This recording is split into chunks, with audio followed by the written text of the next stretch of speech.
эрхэм үзэгчдээ та бүхэндээ Unleash podcast-ийн шинэ дугаараар мэдчилж байна. Өнөөдөр та бүхэндээ Focus on the Family-гийн хамтын ажиллагаа хариуцсан захирал мөн диск оршилгооны эрх олгох багш Гасбахтайгаа уулзахаар ирсэн байна. Сайн байна уу Гасбахаа? Таныг таньдаг болохоор ах гэд бодчихлаа шүү. Тэгээд ямар тач бидний урилгыг хүлээж авсан маш их баярлалаа. Тэгээд энэ хөтөлбөрийн талаар би зөндөө сонсч ирсэн. Тэгээд таныг өөтэж өөрийгөө товчхон танилцуулаад тэгээд бас дараагийнхаа асуултуудаар илүү диск оршилгооны тестийн талаар асуух болно. За тийм. За намайг Ганс гэдэг. Тэгээд эхнэр хоёр охины хамт амьдардаг. Тэгээд Focus on the Family гэдэг энэ байгууллагын хамтын ажиллагааны хариуцж явдаг. Тэгээд миний хувьд гэх юм бол яг гэр бүлийн чиглэлээр мөн сэтгэл зүйн тал дээр манай байгууллага хамтарч ажиллах яг энэ хүрээлэлд ажилладаг учраас энэ чиглэлүүдийг илүү хариуцж явдаг гэж хэлж болно. За тэгээд манай байгууллагын бас нэг тусдаа нэг хөтөлбөр бас Disc гэдэг Disc Asia Plus Management гэдэг одоо Сингапурт байх компани одоо хамтран ажиллагч байгууллагч явдаг. Тэгээ энэ одоо хамтын ажиллагааныхаа хүрээндээ бид нэр Disc гэдэг одоо DISC гэж явж байгаа. Тэгэхээр энэ дөрвөн үгний одоо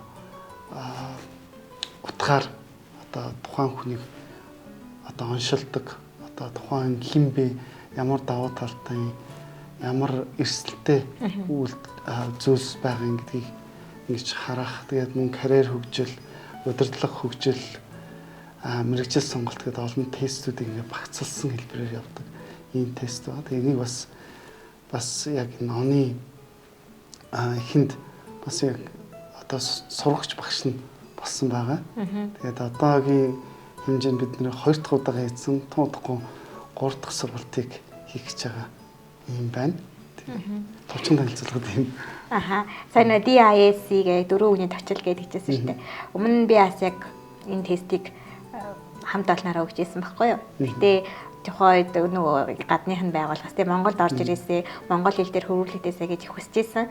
Тэгээд танай байгууллага оруулж иртээ бүр 4 жил ингэж ажилласан гэж сонсоод тэгээд бас оруулж ирсний сонсоод маш их баярлж ирсэн. Энд чинь бусад тест онцлогоотой харьцуулахад бол яг бүр bullseye гэдэг даарцын голыг зэгтэж яг тэр шиг бүр яг онож оршилдог юм шиг надад хувьдаа санагдсан байхгүй юу. Хүмүүсийг ингээд дийлэн кэрнийг ангилчихгүй те яг нөгөө хүнийг гаргаж ирж оншилдог.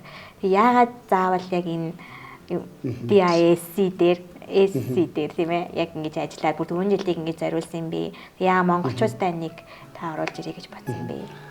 4 жилийн өмнө бол би өөрөө очиж сурсан байгаа. Тэгээ өмнө нь бол ерөөхдөө DISC-ийг мэддэг.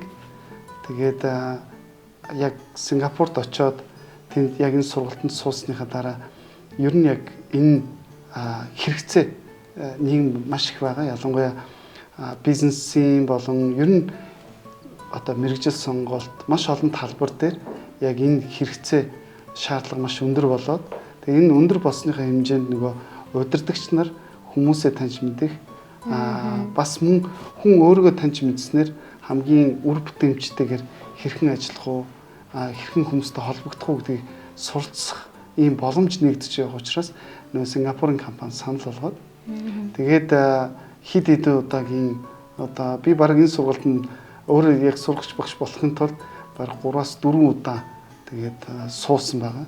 Тэгээд байнгын коучингтэй, байнгын нөгөө гарсан тестийг одоо хэрхэн унших вэ гэдэг ийм нөгөө багштайгаа байнга одоо менторшип баг хөтөлбөртэй явсан гэхэд болно. Тэгээд DISC-ийг ер нь ингээд товчхон танилцуулах юм бол бусад DISC ингээд өөр газруудаас хөгжүүлсэн байгаа. Харин Сингапурыг яагаад сонгосон бэ гэхээр биднэрт бас нэг юм онцлог нэг талаасаа давуу тал гэж болох зүйлсүүд байсан. Нэг нь юу гэхээр DISC-ийг Аз хүний сэтгэлийн зориулж босруулсан. Ихэвчлэн барууныхан муу Америкт зориулж хийсэн байдаг. Харин энэ хөгжүүлэлт бол Аз хүмүүсийн сэтгэлгээнд ялангуяа community болдог, бүл болдог гэсэн утгаар тийм одоо хамтарч байдаг соёл маань бусад барууны соёлоос өөр учраас тэр нь сорил дээр илүү тусгаж өгсөн байна. Түүнчлэн DISC бусад газрууд дээр сэтгэл хөдлөлийн хариулт буюу одоо emotional response гэж ярьдаг. Тэр сэтгэл хөдлөлийн хариуллын тал дээр бусад DISC байхгүй. Тэгэхээр энэ чинээр хөгжүүлсэн гэсэн. Тэгэхээр тухайн сэтгэл хөдлөл нь ямар вэ? Өндөр үү, бага уу, эсвэл одоо юм дундаж байна уу? Тэр нь нөгөө бусад DISC гэдэг хэмжигдэхүүн дээр хэрхэн яаж нөлөөлд юм бэ гэдгийг бас тусгаж өгсөн гэсэн. Тэгэхээр үүгээрээ бас ийм онцлог байгаа. Өөр бас нэмж хэлэх нь юу гэхээр мэрэгжил сонголтын 200 гаруй хувилбарыг санал болгодог гэсэн. 7 категорид хуваагаад нэг категорид нь 20-30 мэрэгжил санал болгож байгаа. Тэгэхээр мэрэгжил сонголтоор одоо цаашлаад би ямар мэрэгжилтэй болох вэ гэж хүсэж байгаа хүмүүс 200 гаруй сонголтыг нөгөөнд өгөөд энэ тухайн хүний сонирхож байгаа өсөж тэмүүлж байгаа тэр зүнх хараа зорилготой нийцчихвэл тухайн хүнд сонгох нь илүү цаг хэмжсэн, хөрөнгө хэмжсэн тийм шийдвэр болох боломжтой гэсэн. Тэгэхээр ухаалаг шийдвэр гаргахад нь тухайн маш сайн ийм зүйлсийг жоох нарийсгаж харуулж байгаа гэсэн. Тийм ээ тий. Тэгээ бид нар өнгөрсөн хугацаанд бас хүмүүсээс сорилуудыг аваад явж байгаа үед хүмүүс маш сэтгэл хангаламжсан. Ямар өндөр наривчлалтай гардыг бэ. Тэгэхээр мэдээж бусад ийм сорилууд байгаа. Тэгэхээр энэ сорил маань илүү одоо бид нар Монгол хөрсөндөө буулгаж бас систем, веб систем байгаа. Веб систем рүү ороод хариултаа бөглөөд ер нь 5 минутын дараа гэхэд тухайн хүний одоо хариулт нь имэйл дээр очиж чинь гэсэн. Монгол хэлнээр. Тэгэхээр тухайн өөргөө таньж мэдэх юм боломжийг бас өгч байгаа гэсэн. Яагаад заавал DISC гэдгийг ер нь бол та ярьж би яг асууж байсан байхгүй. Тэгэхээр миний дараагийн асуулт хоёлын сайн нэг ярьж 4 үний товчл байдгаа гэдэг. Тэрийг энд хэлж болох уу эсвэл тестнээр хэлдэг нууц юм байсан нөө? Заавал бүгэлжээж. Тэгэхээр DISC гэдэг нь одоо dominant, influence, steady, compliance гэдэг энэ 4 үг байгаа. Зарим нэг одоо DISC хөгжүүлсэн компаниуд арай жоохон өөр. Гэхдээ яг энэ үгнийх нь эхний үсгнүүд нь утгаа бол агуулж байгаа. Монгол хэл дээр болохоор давмгаалах, тэгээд нөлөөлөл, тэгээд доктортой, тэгээд хянамгаа гэсэн ийм 4 хэв шинжид хуваасан байгаа. Тэгэхээр ямар ч хэв шинж тийм буруу, муухай гэсэн үг биш. Тэгэхээр DISC нэг онцлог нь юу гэхээр тухайд байгаа давуу тал нь зарим тохиолдолд сул тал болдог. Харин байгаас зарим нэг сул талууд нь бас нөгөө талаасаа давуу тал болдог гэдгийг онцолдог. Тийм учраас одоо ямар нэгэн муу сайн гэсэн нэг тийм ойлголт байхгүй. Би жишээлх юм бол D өндөртэй байх юм бол одоо би I болмоор байна. Эсвэл би D муухай, I гоё байна гэж ярихдаггүй гэсэн. Тийм. Тэгэхээр яг энэ хэв шинжээр одоо миний одоо тодорхойлсон тэр зүйл нь надад ийм онцлог мөн чанараараа би ямар зүйл хийвэл илүү үр бүтэмжтэй, ямар орчин байвал би илүү үр бүтэмжтэй, эсвэл ямар зүйлийг миний хувьд давуу тал болгож байгаа. Ямар зүйл эрсдэлтэй байх юм. Одоо миний бүтэмжтэй байхад жоохон саа тутгар болж байгаа зүйлс юм. Тэгээ үүнийг би нөхөхийн тулд юу хийвэл зүгээр юм гэсэн юм санал зөвлөмжүүд байгаа гэсэн. Тэгэхээр энийг хийж байгаа тохиолдолд илүү хүний нөөц, коучинг, менторшип бусад талбарууд одоо яг дэлхийн бас яалтчгүй тухайн хувь хүнийг яг байгаа газараас нь тодорхойлоод тэгээ хүрхийг хүсэж байгаа газар руу чиглүүлж өгөх нь илүү үр дүнтэй гэж байна. Тэрнээс биш тухайн хүнийг нөгөө мэдхгүйгээр бид нар зарим тохиолдолд хитрхи их юмар одоо тухайн хүнийг шахдаг, шаарддаг. Яг адилхан хэвэн цутгачих гэх. Тийм хэвэн цутгах гад тэгээд нөгөө хүнийгээ одоо юу гэдэг юм өглөөр тусах хэвээр тий англи эдэн үгийг цээжил эдэн номыг унш гэд гэтэл тухайн хүний онцлог мөн чанарыг таньж мэдснээр тухайн хүнд таарсан амжилтын тэр барьер хөтлөх ёстой. Тухайн аль хэдийн гараа хөвтөлцсөн байгаа. Магадгүй өсвөр насныхан бол яг тэр гараагаа эхэлж явах үед нь магадгүй мэрэгжил сонголтны юм а гэж авах хэрэгцээ. Түүнчлэн одоо баг хамт олонныгоо онцлогийг мэдсэн тохиолдолд би эндээ илүү хамтарч чадна. Энэ нь юу гэсэн үг вэ гэхээр миний байхгүй зүйлс нөгөө хүнд байгаа. Тэгэхээр нөгөө хүнийгээ таньж мэдэх тусмаа бид илүү хамтарч чадна гэсэн. Тэгэхээр DISC буюу яг энэ сорилын нэг давуу тал нь бас яг энэ зүйлийг онцлогтой холбоотой. Тэгэхээр удирдагч эсвэл хүний нөөц, коучинг, менторшип ер нь хүмүүстэй ажилладаг бүх хүн яг тухайн хүнийгээ таньж мэдэх нь маш чухал байгаа. Энийг маш олон одоо хэмжигдэхүүнээр хэмжиж ойлгож таньж мэдэх тусмаа хамтарч яаж ажиллах вэ гэсэн арга замаа өөрөө тодорхойлж чадна, бас баг хамт олноороо тодорхойлж чадна гэсэн. Та сая хэлсэн чинь DIS-ийн мэргэжил сонголтын дээр байгаа гэдэг. Тэгээд сая удирдагч манлайлагч гэлээ. Тэгэхээр удирдагч манлайлагчийн тест нь бас орчуулагдаад ингээд гарцсан гэсэн үг тий. Яагаад удирдагч манлайлагч нар гэж сонгов? Ер нь удирдагч манлайлагч хүмүүс байгууллагын соёл, байгууллагын уур амьсгал, байгууллагын зүн хараа, зорилгыг тодорхойлогч хүмүүс үү. Тэгэхээр соёл, баг хамт олонны уур амьсгалыг тодорхойлогч гэдэг утгаараа хувь хүн болгоныгоо таньж мэдэх гэж байна. Ялангуяа том байгууллага бол мэдээж удирдлагын багийнхныгаа эсвэл одоо дунд чатны менежерүүдийн таньж мэдэх шаардлагатай. Бизнесийн салбар бол ялангуяа борлуулалтын чадвар дээр байгаа мó эсвэл одоо бодлого тодорхойлогч байгаа мó гэдэг эдгээр зүйлсийг харна. Тэгэхээр эдгээр зүйлсийг харах үед DIS-ийг тодорхойлохдоо энэ хүн борлуулалтын чадвар ямар байх юм? За бизнесийн салбар дээр бол тийм. Харин одоо юу гэдэг нь удирдлагын түвшинд энэ хүн менежментийн бас удирдлагын ямар арга барилыг илүү эрхэмлэлтий гэдэг зүйлсийг тодорхойлоод гаргаад ирдэг. Тэгэхээр удирдагч хүн тэрийг хараад баг хамт олондоо зарим хүмүүсийн онцгой ур чадварыг нь илүү дүгнэлгэж гаргаж ирэх хэрэгтэй. Харин зарим нэг эрсдэлтэй талуудад нь нөхөж хүмүүсийг гаргаж ирэх хэрэгтэй. Тэгэхээр дийлэнх тохиолдолд удирдагч нарын бас гарах гэдэг алдаа нь юу гэхээр бид нар ажил үүргийн хуваар гэж ярьдаг. Одоо гэрээ ихтэй ажил үүргийн хуваар гаргаж ирээ. Чи энэ ажлыг л хийх ёстой гэдэг хүмүүсийг ингэж тулгачдаг.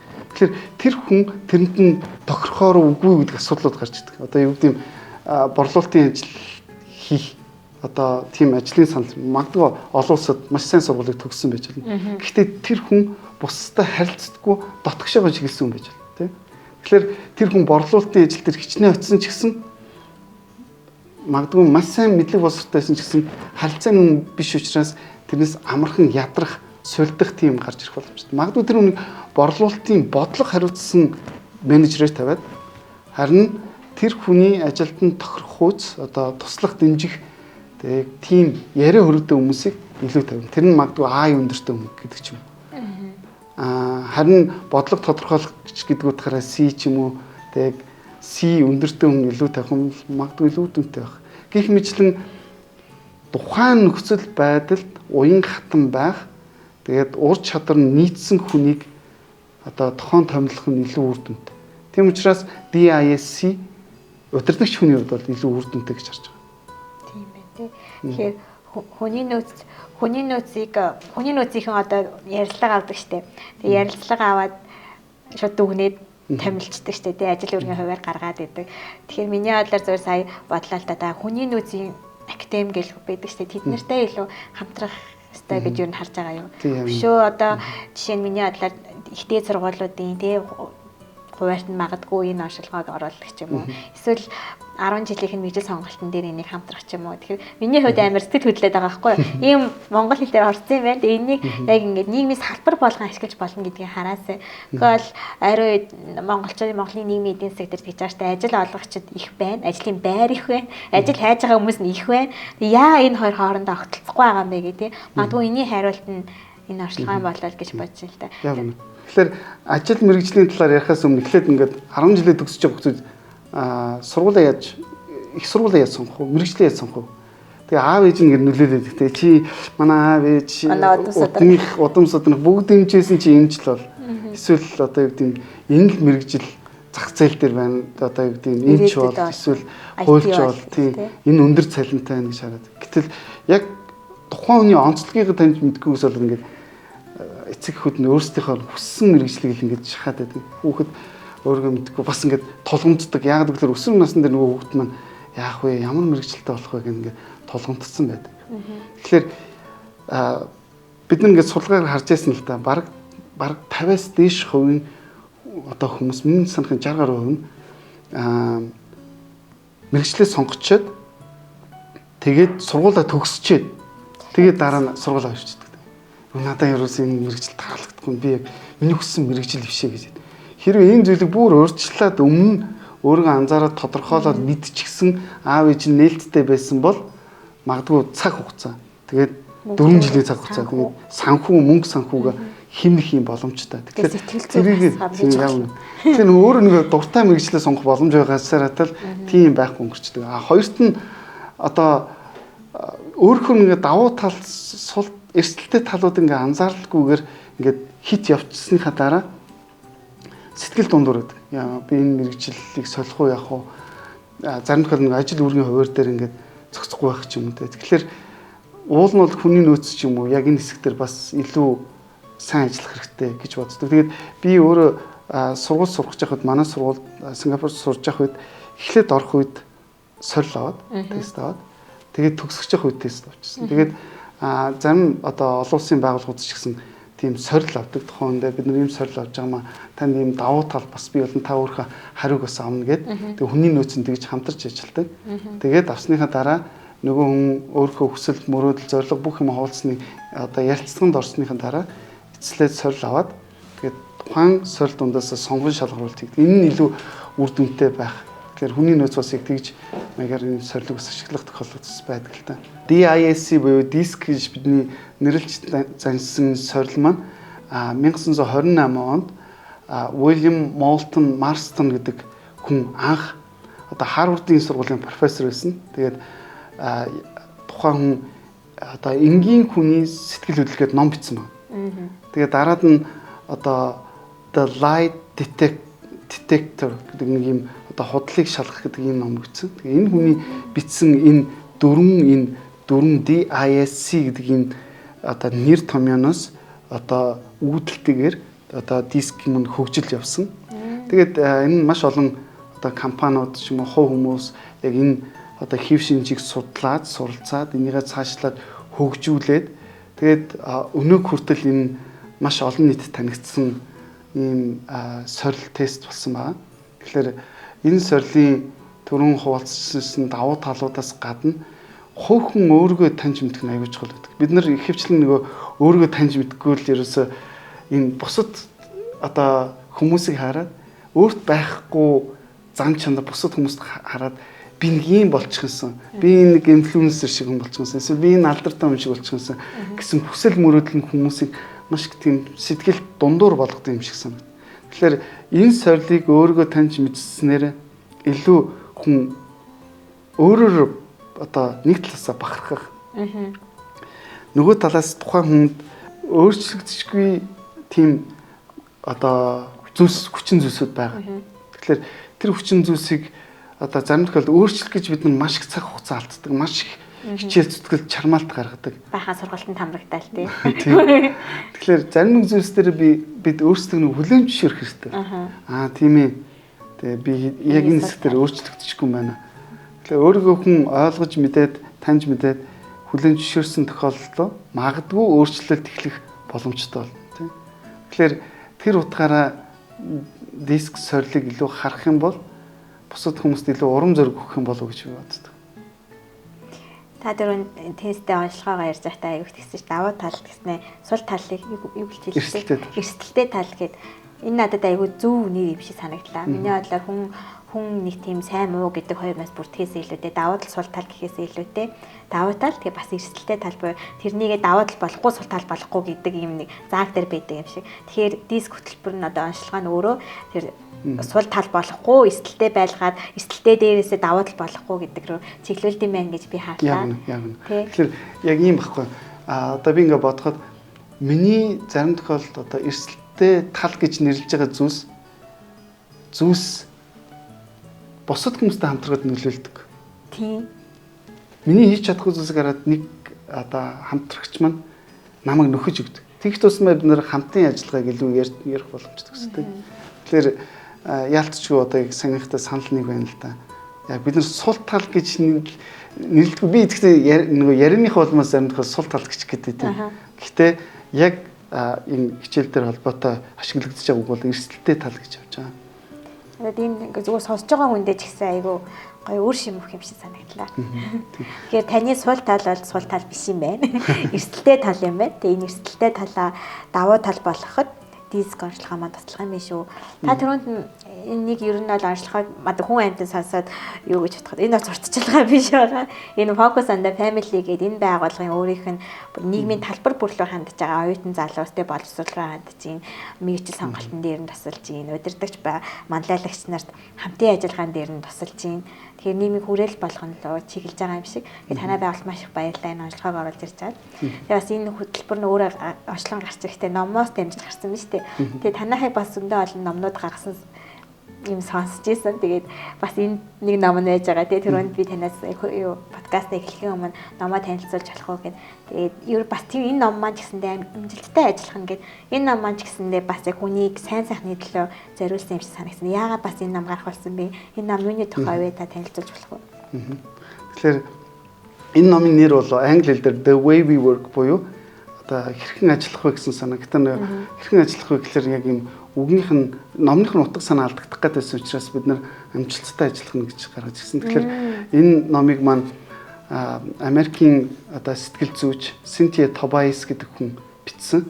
Энэ хүн маань бас амжилттай суралцах гэдэг ийм номыг бичээд тэгээд дараагийн 2 дахь ном нь бол энэ ном гарсан. Тэгэхээр энэ номыг монгол хэл дээр манай байгууллага хөрвүүлээд ер нь бидний онцлог давуу тал юу вэ? Бидний аливаа юмд ханддаг байдал нь ямар өөр ялгаатай гэдэг гаргаж ирсэн. Тэгээд сонирхолтой энэ номын төгсгөлд бас яг тухайн хүн өөрийгөө таньж мэдхэд DIS дискийг ашиглавал илүү үр дүнтэй гэсэн зөвлөмжийг өсгсөн байна.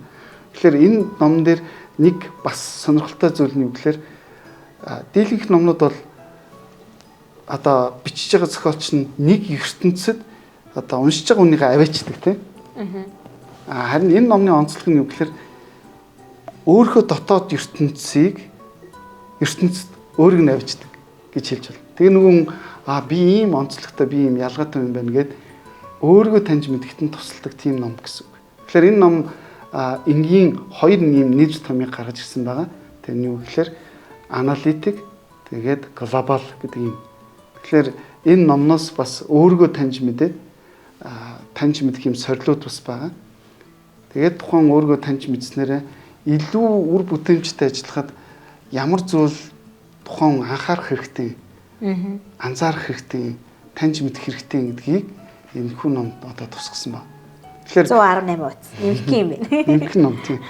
Тэгээд манайх яг энэ зүйлийг хийж байгаа гэхээр манай байгууллагын гол чиглэл бол сэтгэл зүй.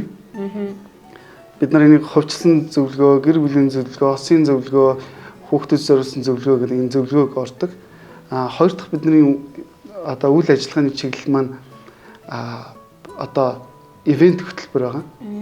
Тэгээд энэ ивент хөтөлбөр маань үчийн болзоо ч юм уу, эсвэл аав охин хоёрын болзоо, аав хүү хоёрын кемп, тэгээд ээж охин хоёрын цаг, ээж хүү хоёрын цаг гэдэг ийм олон улсын ивентүүдийг бид нар оруулж ирэх боломжтой. Бидний 3 дахь чиглэл болохоор одоо сургалт байгаа. Тэгэхээр сургалт дотроо бид нар аюулгүй сонголт, тэгээд мэргэжил сонголт гэдэг аюулгүй сонголт бол олон улсын хөтөлбөр. Мэргэжил сонголт гэдэг нь бид нар DISC-тэй холбосон манай байгууллагын сургалт байгаа. Тэгээд эцэг их байх нь галзуу уулганаар төгөх гэсэн юм сургалт байна. Эцэгчээ тий. Ер нь галзуу уулган дээр суудсан юм шиг зарим тохиолдолд хүмүүс ингээд гоё хөгжөөж болно. Зарим тохиолдолд нэгэн айгаад энэс хурдхан шиг буухынсан гэсэн салхан төс болно. Гэхдээ энэ төгсгөл хүртлээр явахаас өөр аргагүй. Ямар ч тий сонголт байхгүй гэсэн. Нэг л аав ээж болохгүй шүү дээ. Тэгээд ийм сургалтууд байгаа. Тэгээд бид нар бас одоо олон улсын ийм сургалтуудыг хийдэг ийм зүйлсүүд байна. Бид нар бас сошиал медиагаар нөлөөлөл ажил хийдэг. Манай байгууллагын одоо нийгмийн хариуцлагын хаврын бид нар бас гамшигын сэтгэл зүгээд яг анх ковид гарах үед гарын авлага гаргаад тэгээд 2 юм бүлэг хүмүүс зориулж одоо хэвлэмэл хэлбэрээр хэрэгжүүлдэг гэж харсан. Нэг нь болохоор голомтод ажиллаж байгаа хүмүүс. Энэ нь бол цагдаа эмнэлгийн хүмүүс. Түнчлэн бас яг сошиал медиа дээр тэр болгон орж амжихгүй яг тийм боломжгүй хүмүүс зориулаад бид нар юм хэвлэмэл байдлаар гарах хэрэгтэй гэсэн. Тэгээд яг энэ маань бараг 10,000 гаруй хэвлэгдээд хүмүүс тарагдсан байгаа. Түнчлэн M+ дээр бид нар үнэгүй байршуулсан. Яг гэвэл хүмүүс энэ талын мэдлэг мэдээлэл ялангуяа гамшигын сэтгэл зүй ямар бэлтгэлтэй авах вэ, яах вэ гэдэг ийм зөвлөмж хэрэгцээтэйсэн учраас манайх хамгийн анхны тэр гарын авлагыг гаргаж хүмүүст хүргэсэн байна. Таас нэг ивент хөтөлбөрүүдийг бас манайх хийдэг гэдгийгсэн шүү дээ. Тэрнээр аюулгүй сонголт гэх шиг болсон. Тэр яг юуны тухай байсан бэ? Аюулгүй сонголт бол ерөнхийдөө зам чанар дээр суурилсан бэлгийн боловсрол болох хөтөлбөр байна. Тэгээ энэ хөтөлбөр маань ерөнхийдөө 12-оос 19 насны хүүхдүүдэд зориулсан ийм хөтөлбөр байгаа. Тэгээ энэ хөтөлбөр маань маш сонирхолтой. Өсвөр насны хүүхдүүдийн анхаарлыг 8 цаг тогтоон барина гэдэг бол маш амаргүй. Харин тэнд орж байгаа манай багш нар бол энийг маш чадварлагаар хийн. Яагаад вэ гэхээр энэ хөтөлбөр маань өөрөө тоглоом, сургалт, хөтөлбөр ингээд 4 гол сэдвийг ерөнхийдөө хүргэдэг байгаа. Нэг нь болохоор өөрийнхөө үнц нь, хоёрт нь сошиал медиаг яаж ашиглах вэ? Гуравт нь одоо хил хязгаарыг яаж тавих вэ? Тэгээд дөрөвт нь зөв харилцаа. Энэ харилцаан дундаа нөгөө бэлгийн боловсрол, хүсэл мөрөөдөл, зорилго, өөрийгөө таньж мэдэх гэдэг маш олон зүйлийг дотроо сорилттой бас ингээд сошиал медиа дээр гаргаж байгаа цагаа хэмжилтүүдтэй гих мэтлэн маш олон зүйлийг агуулсан учраас одоо хамгийн бэст хөтөлбөр гэж би одоо зарим тохиол нэлээд ам бардам хэлчих гээд байдیں۔ Аха. Та нар энийг яг сургуультай хамтраад анги хамт олондоо бол өөртөө зарлаад хүмүүс ирдэг гэсэн үг үү? Тийм. Ерөнхийдөө бид нар сурагч 200 гаруй багшийг бэлдсэн. Тэгээд энэ сургалтыгаа ерөнхийдөө сургуулиудад очиж одоо зарим байгууллага хүсэл тавих үед тэнд хийх. Эсвэл манай сургацсан багш нар маань өөрсдөө төсөл хөтөлбөр бичээд тэгээд хүүхдүүдийг хамруулах маягаар явж болно. Гэх мэтлэн олон талаар хамтрах юм боломжтой хөтөлбөр. Танай байгууллага бүх насныхан руу хандсан юм бидгийг. Тийм. Өөр бас нэг зүйл нь бид нар IQ гэдэг юм картос хийдэг. Жаахан хүүхдүүдэд зориулсан. Тийм. Энэ бол ерөнхийдөө 5-аас 4 насны хүүхд ч гэсэн болно. IQ гэдэг энэ бас сонирхолтой нөгөө сэтгэл хөдлөлийг яаж таних вэ? Сэтгэл хөдлөлийг яаж хүүхдэд одоо өөрөө байгаагаар илэрхийлж сурах вэ? Бид нар зарим тохиол чи битгий уурал гэдэг ч юм. Харин энэ бол ер нь хүүхдүүдийг сэтгэл хөдлөлийг хэрхэн өөрөө яаж удирдах сурах вэ? Эсвэл эцэг их нь хүүхдээ яаж таньж мэдэх вэ гэсэн юм 3 карттай тэгээ 7 өөр янзын тоглоом тоглож байна. Энийг өөртөө худалдаж аваад гэртээ тоглож байна гэсэн хүүхдүүдтэй. Хүүхдүүдтэйгээ тоглоо. Ер нь ковид үеэр бас манайх энэ контентыг гаргасан. Тэгээд Монгол хэм маягийг харуулсан. Тийм ээ. Өөрхөн Монгол зэрэг. Би яг таныг сая одоо ярихыг ингээд бүгдийн сонсоод бодож байна л да. Сэтгэл зүй гэхээр хүмүүс заавал сэтгэл зүйчдэр цаг аваад захиалал тэгээ өөрөө очиод өөрийгөө онцлуулах гал үзэж таардаг. Тэгээд бас тэрнээс илүүтэй ийм гой боломжууд дээрээс нь өөрөө миний бодлоор одоо яг Монгол сэтгэл зүй аягүй хэрэгжиж байгаа шүү дээ. Тэгэхээр зөвхөн насан турш хүн өөрийгөө гэхээс илүүтэй хүүхдүүдэд зориулаад бага сэтгэл зүйн доктортой өөрийгөө байгаараа илэрхийлж байгаа тий.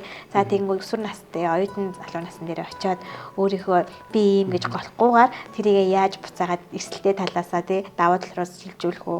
За тэгээ байгууллагад ороод би чадахгүй ингэж шантрахгүйгээр эсвэл burn out гэж хүн болгон амар зугаалахаар явах гал ингэж идсэн. Тэрний оронд өөрийнхөө яг юу энэ ажил надад үнэхээр тохироод байна уу эсвэл төрөний надад борлуулалт чинь үнэхээр таалагдсан.